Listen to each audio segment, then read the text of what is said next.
Welcome to the Resume Writing Workshop pre-recorded edition.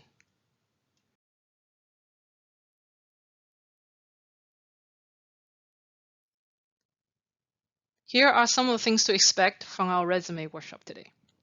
We will be going over what is a resume, our recommended formats, the typical content you will see on a resume, how to tailor your resume, which is really important, and we will get into detail about that. We also provided a list of checklists and how to include references. We also will be talking a little bit about why LinkedIn is important and some of the next steps that you can take. So, what will you learn today from our workshop? As you can see, you will be learning the ability to communicate what it is of a resume and what's important as part of your career development. We want to help you to identify format, content, ideas to implement on your own resume, and to understand why and how to use a resume to articulate your experiences, strengths, and skills. So what you're seeing on the screen is called the career readiness competencies. You will probably hear the term career readiness being thrown around a lot. These 8 competencies were created by a professional association called NACE. It stands for National Association of Colleges and Employers. That consists of many employers, including all the Fortune 500 companies and career centers. So what they do is they survey employers and ask them what are the most important skills and competencies that will help a student to successfully transition to workplace.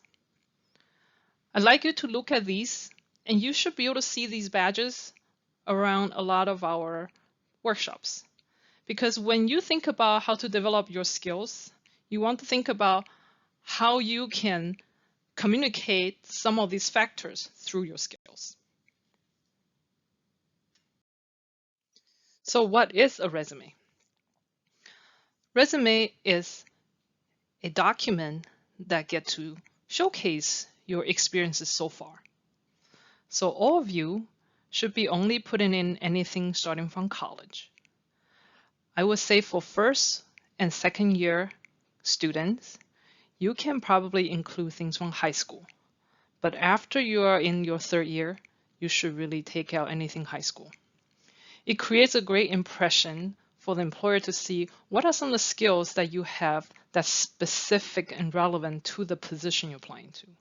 And you need to be updated in the regular basis, and they need to be tailored to the position that you're applying for. We are going to go over a couple of formats for resume.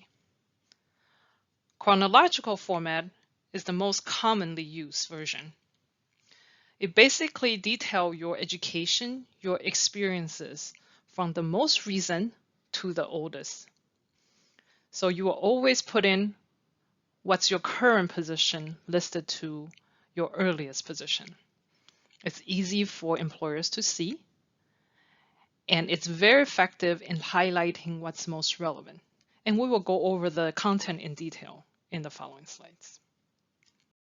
There's another format called the functional format.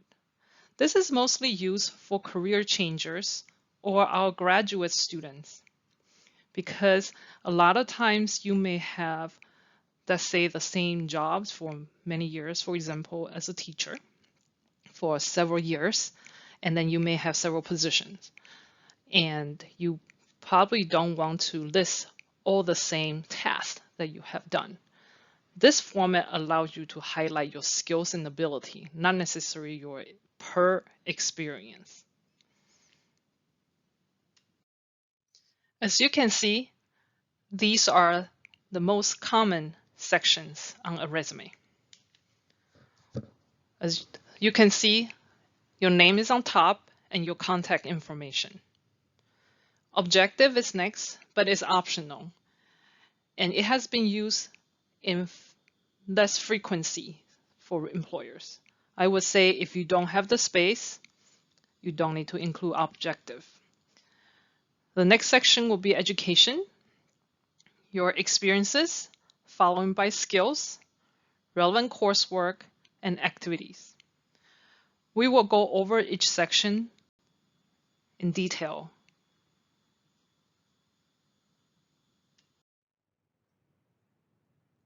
Hi, my name is Monica Cruz. I'm the Career Specialist for Engineering Students at the UCR Career Center. I'll be popping in and out to help my colleague Vanessa with this workshop. So on this slide, we wanted to talk about other sections that you might have on your resume in an effort to communicate that there really is no one-size-fits-all approach to your resume because we all have different experiences, different educational backgrounds, and goals. We are going to have very different experiences from one another. So do not feel like you have to have the same sections as peers or mentors. Really take a look at what experiences you have and see if maybe some of these potential section headers for new sections on your resume might be a good fit for you. So a lot of these would be great if you are in the sciences or engineering or the arts, or if you have significant research experience in any discipline. So some potential sections are research experience, lab techniques, engineering projects, performances and exhibitions, commissions. In addition to your resume, you might have a separate portfolio. And then if you are in a class such as, senior design, or if you are in the honors program, you might have a senior thesis or capstone project as well. So these are other potential sections that you might have. So if we take a look on the right side of the slide, we have one of these sections, projects and papers, and we have transformed that into a potential format that you can include on your resume. So the section header here would be projects and papers. Underneath, we would recommend that you write the title of the project and then indicate whether it was an individual or a group project. In the bullet points, be sure to provide context of your work, including a brief overview of the project, and be sure that as you are communicating the project, be sure that you're doing so in a way where you're communicating your active role in terms of what did you do, how did you do it, and what was the outcome that you achieved. If you have any questions about these sections or about a specific experience that you have and how that might look on a resume, be sure to schedule an appointment or an express career advising appointment with your career specialist to discuss your expertise and your experience so that we can help you best communicate that on your resume.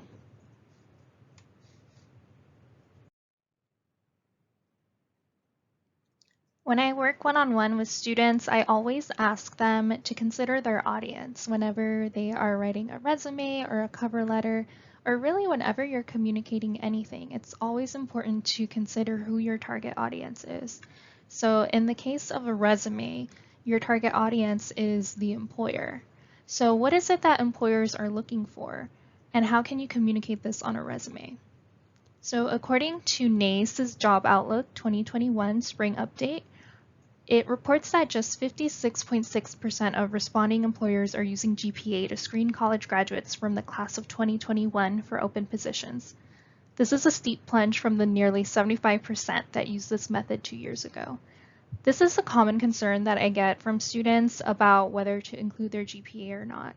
So according to NACE, there has been a steep decline from the number of employers who used to use this method, and now they're not using it as much, but there's still, a little bit over 50% who are still using GPA to screen college graduates.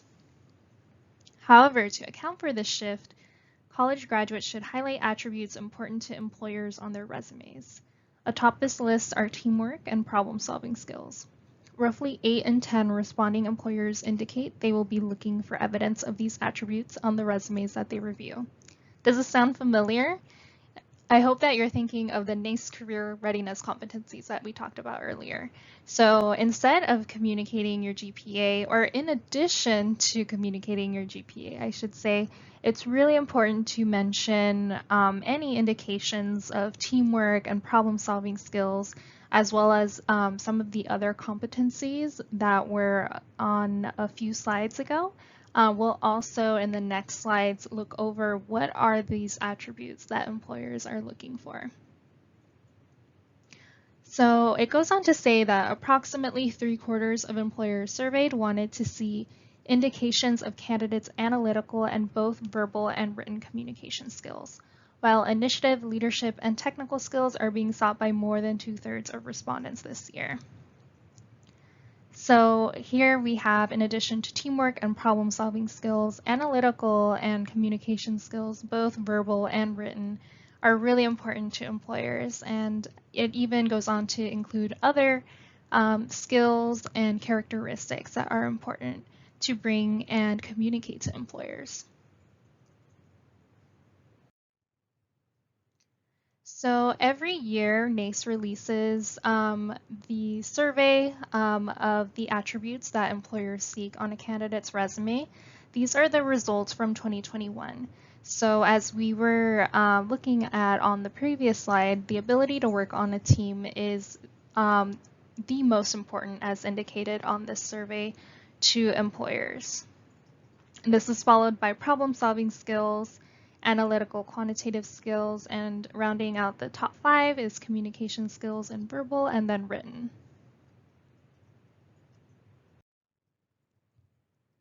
And then we have the results from January 2020 and 2016.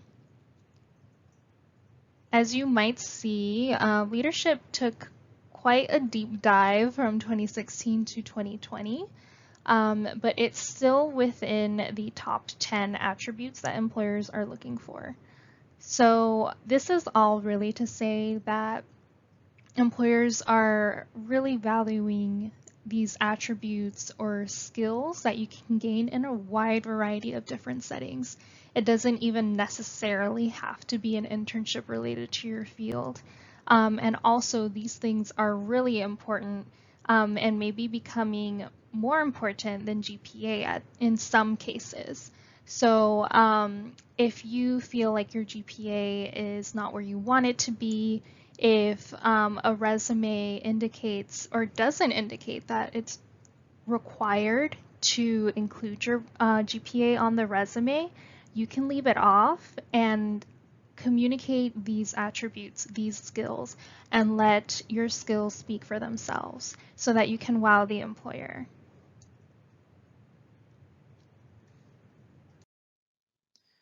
We're going to go over your contact information in the heading. Why is this important? You really need to be sure that employers can remember who they read. I highly recommend putting it in this format. Bold your name and make sure that they are the largest font size. I recommend students to use 16 as the font size. Put your email, phone number, address, and LinkedIn if you have one. However, I've seen a lot of students remove their address or just put the city and the state for the address. Make sure if you put your phone number, your voicemail is set up professionally. And also make sure your email is a professional email or use your UCR email.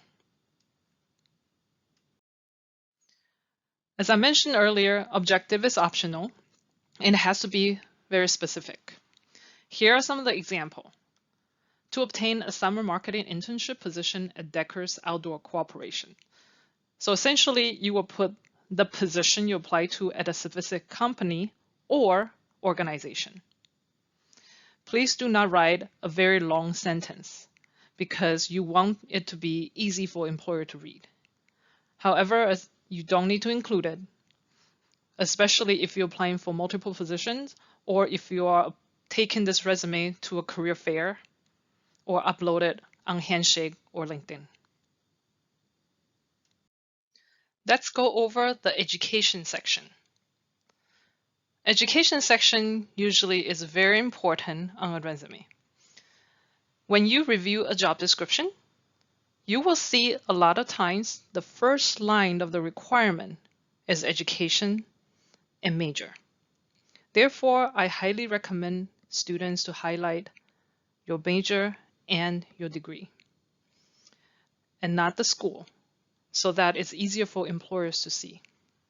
How you list your education should be from the most recent to the oldest one. A few quick tips. You only want to list schools that you have received a degree. For example, I have students who attended community college and did not get a degree, such as an associate degree. I would recommend not putting it there. For students who had admitted to a master's program, you don't need to put it on there before you start attending. And you want to make sure that you put all the dates for the resume on the right side, just to make things balance. You can include a minor if you have one. You can include a study abroad experience if you have that experience as well. Relevant coursework can be listed only relevant to the position. Do not list more than 5 coursework. That's how I usually tell students, because it loses relevancy if you put a bunch of them there.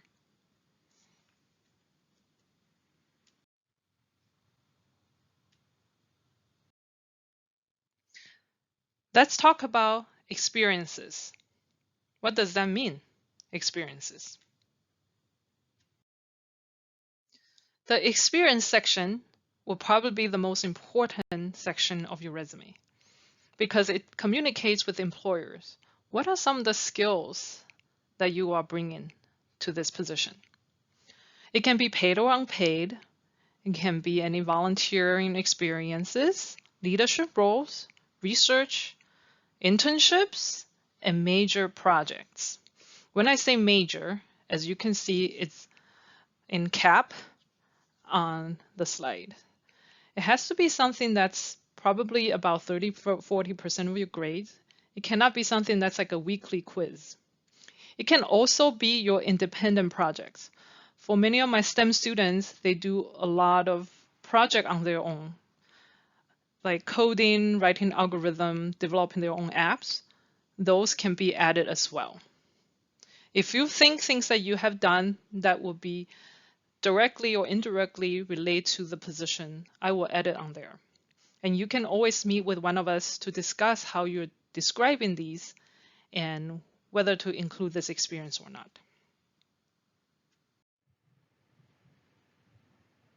So how do we talk about experience?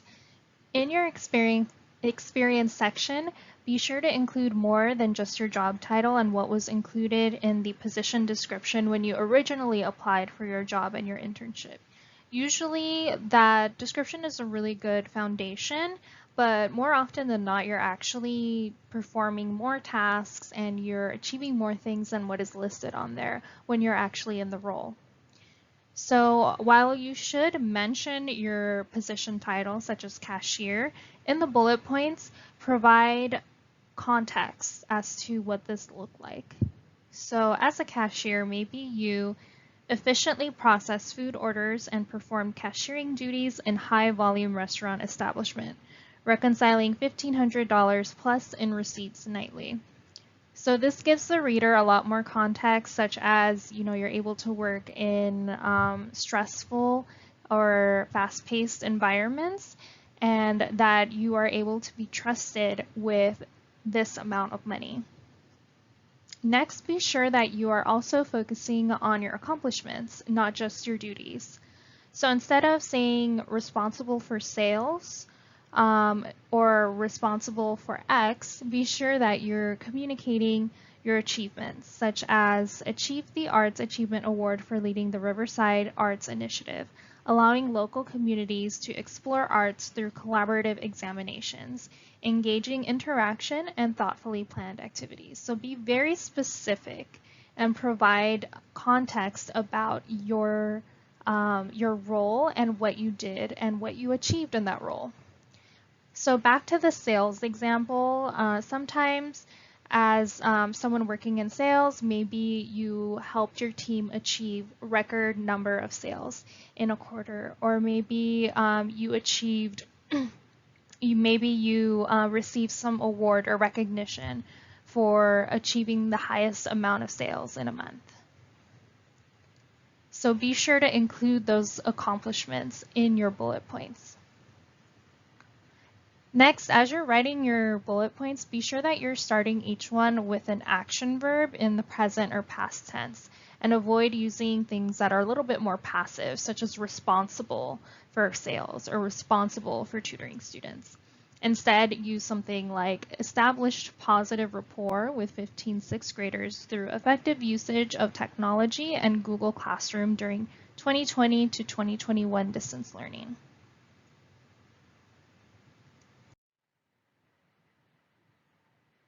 So now we'll look at an example of how to write your experience. This is a student example. The student is a peer mentor at the Academic Resource Center. When we recommend students, or when we make recommendations to students about writing their bullet points for their experience sections, we recommend the TAR section, or the TAR method that you see on the right-hand section of this slide. So the TAR method stands for task, action, and result. Another way that I recommend students to think about this, because the TAR method can be difficult to understand at first, but with practice it'll become easier. But another way you can think about it is the task is what you did in a role. The action is how you did that task. And the result is why did you do that task in the first place? What is it that you were trying to achieve? What was your goal? What was the outcome you were trying to get to? So take a moment to stop the recording and look over the examples that we have here, all of the different bullet points, and identify the tasks, the actions, and the results. When you're done, be sure to check your answers on the next slide. And don't worry if it's still confusing or if you get things wrong. The TAR method takes practice, and communicating your bullet points effectively is probably the hardest part of resume writing, but like with anything, practice makes progress.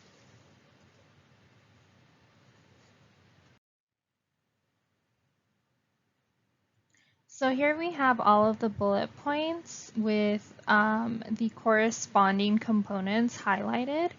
And as you might be able to see, most of them, actually only one of them, has all three components, which is the last bullet point. So we have designed and implemented new virtual strategies, which is the task, using Canva, Zoom, and Slack, which is the action, and the result is which resulted in new sustainable curriculum for all incoming new mentors.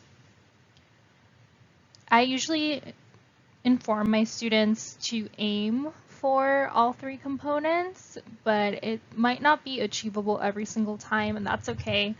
I would just try to provide as much context as you think is necessary. So again, keep in mind who your audience is. What is it that the employer should know? What is it that you want to communicate to them? Think about that as you're writing your bullet points and deciding which components you need to include in each bullet point. When you are writing your skills or experiences, I always tell students, use active voice. For example, instead of saying help somebody, say assist. The reason is that you want to make sure you communicate with employers that you are actively engaging. That's why we use the term action verbs that demonstrate the action that you have taken. And this list will give you some ideas about how you can describe your experiences.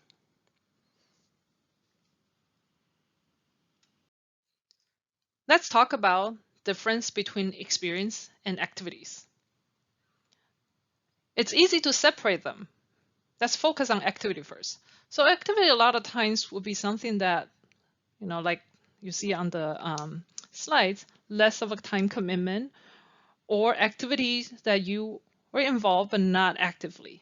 So, for example, let's say you are part of a student organization, but all you do is just to attend their events, whether it's social events or professional development events.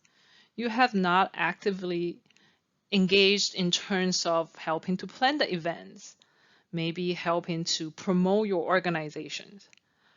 As you could see for the experience section, there are bullet points listed here that actively describe what were your role in this organization. It doesn't necessarily have to be a leadership. Let's say if you're an active member and you've been helping a lot on their annual banquets or engaging in promoting your organizations. If you can put more than 2 bullet points, I would say that could be safe to say is an experience. Again, come talk to us if you have any questions.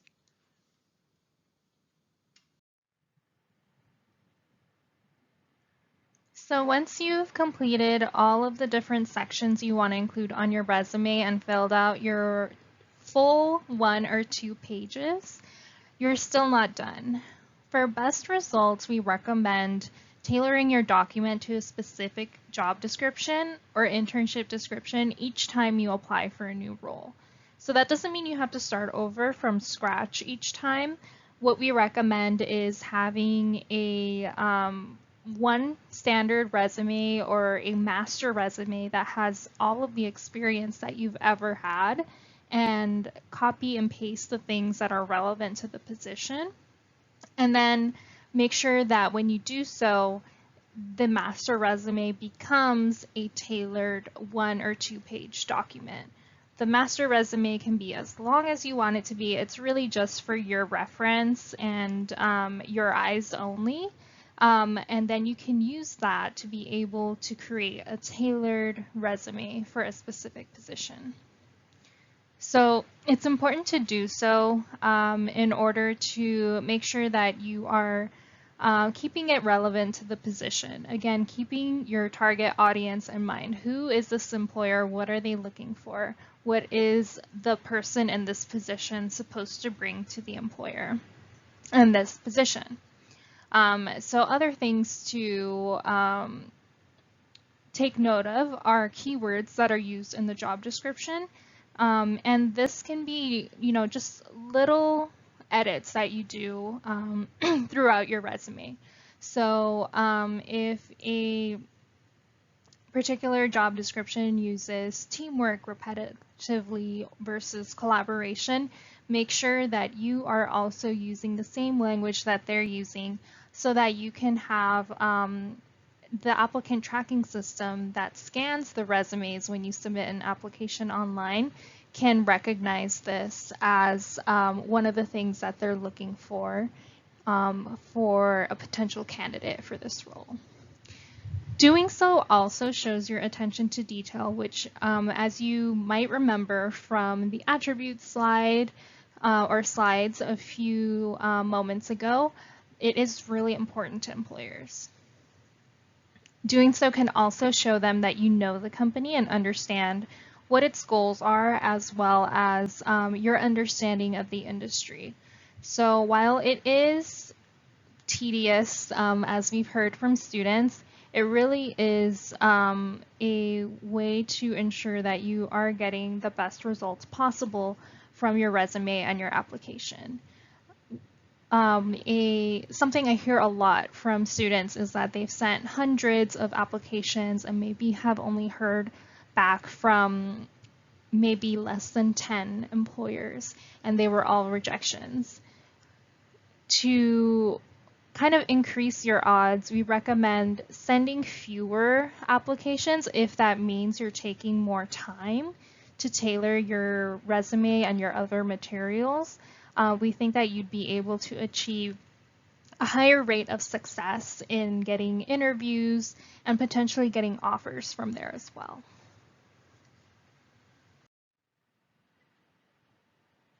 Here we have a sample job description which talks about this particular leadership development program in data science and what it is that participants in this program will have the opportunity to do and how they will be able to grow within this program. Then underneath we have the different qualifications. So we have the types of majors that they're looking for, the GPA, and then different attributes that they're looking for. So strong desire and motivation to develop a career as a future leader in data science, related work or internship experience is strongly desired. They're also looking for the ability to manage, plan, and prioritize projects, experience in data collection and analysis, demonstrated leadership aptitude, learning agility and adaptability, and understanding of existing and emerging technologies. So what we recommend is anytime you see a job description that is interesting to you and you want to apply to, make sure that you make a copy of it, whether it is a hard copy or a digital copy. Have one for your records because this is going to be really helpful not only when you're tailoring your resume, but when you're preparing for interviews as well. So once you have your digital or hard copy, go through and highlight the things that the employer mentions is important to them. And then go back again and make sure that you highlight the things that the employer is looking for that you possess. And then you can go into your resume and make sure that you're plugging in the things that you have that the employer is looking for in your resume while you're adopting the language that they're using. So we can see this process a little bit more in action on the next slide.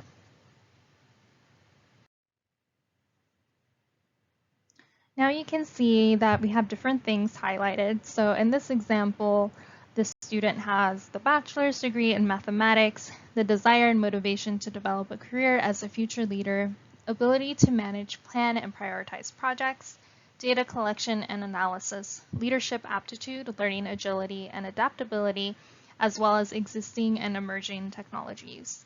So all of the things that you highlight in a job description, be sure that you are communicating these things clearly and effectively in your resume, ideally using similar language that can be found in the job description. And you might notice that not every single point in the qualifications is highlighted, and that's okay. You don't need to have every single thing in the qualifications to apply for a position. If you have a majority of them, we would encourage you to apply.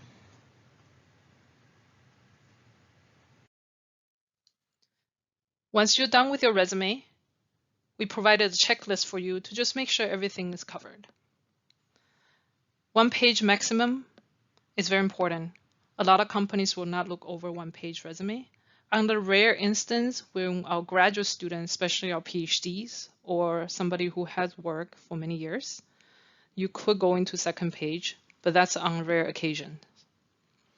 And I always tell students, consider who your audience is, whether they can get the information out very quickly, and whether you have tailored your resume. For those who are in tech industry, make sure that you include some of the jargons or some of the key industry terms on your resume. Anything paid or unpaid, please include. As I mentioned in the very beginning of this presentation, please remove any high school experience if you're 3rd year and above. Employers really want to see what you've done in college. It's very important for them to see that you don't just study and get 4.0 GPA. They want to see what are some of your interests, what are you getting involved in, because they want to know whether you can handle multiple things at once.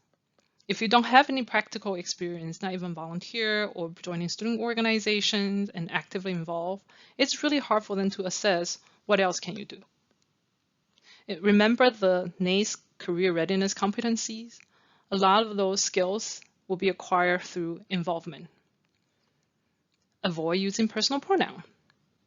And make sure that when you write your action verbs, if it's past, use past tense. If you're still doing it, use present tense. Make sure there are no errors, not even editing errors, for example, with spacing. So what not to include? Don't include your picture. Make sure that you don't include your age, your marital status, and any demographic information. Please always save it as a PDF.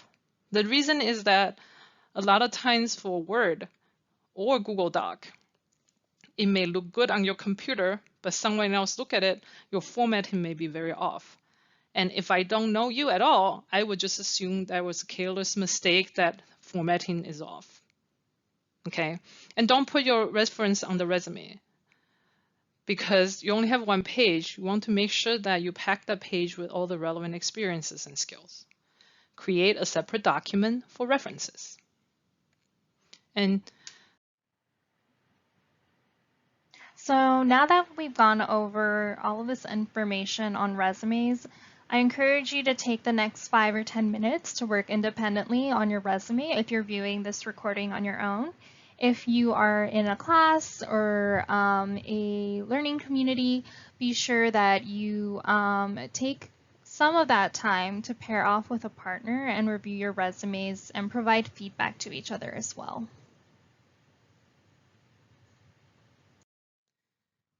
what else do you need? So we talked about references page, and then we will show you the format later. But think about how you can use the resume that you have created and put it on your LinkedIn.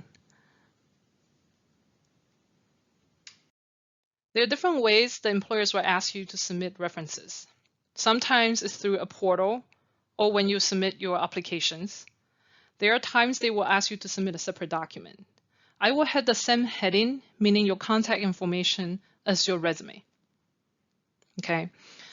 And then the references section, you should include what's listed on the screen. You want to make sure, again, the information is current. It doesn't matter if your supervisors or coworkers have changed job, because your professional relationship could state that that person was your former supervisor at what location. Be sure to ask for the email and phone number that they use most often.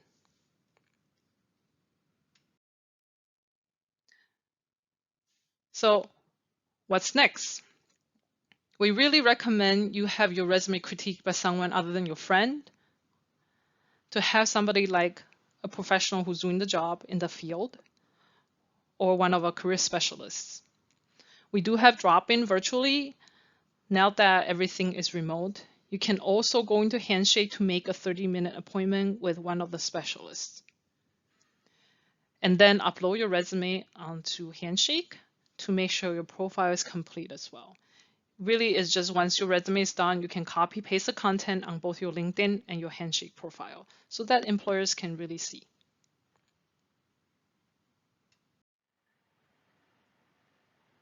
While you're working on your resume, feel free to refer to the resources that we have on our website, careers.ucr.edu.